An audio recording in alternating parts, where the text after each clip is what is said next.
كنت قاعد بتفرج على فيلم لإسماعيل ياسين ولقيته طالع بمنظرين.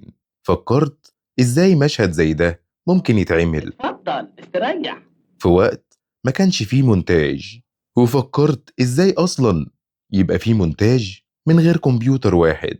الفيلم مش بيبدأ بالكاميرا، الفيلم بيبدأ بالسيناريو. بس السيناريو زمان كان مختلف جدا عن دلوقتي.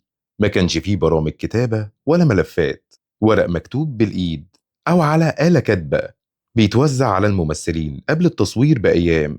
وكانوا بيعملوا ستوري بورد، رسومات يدوية لكل مشهد بالإضاءة والكاميرا عشان يوفروا في وقت التصوير. نيجي بقى للتصوير نفسه.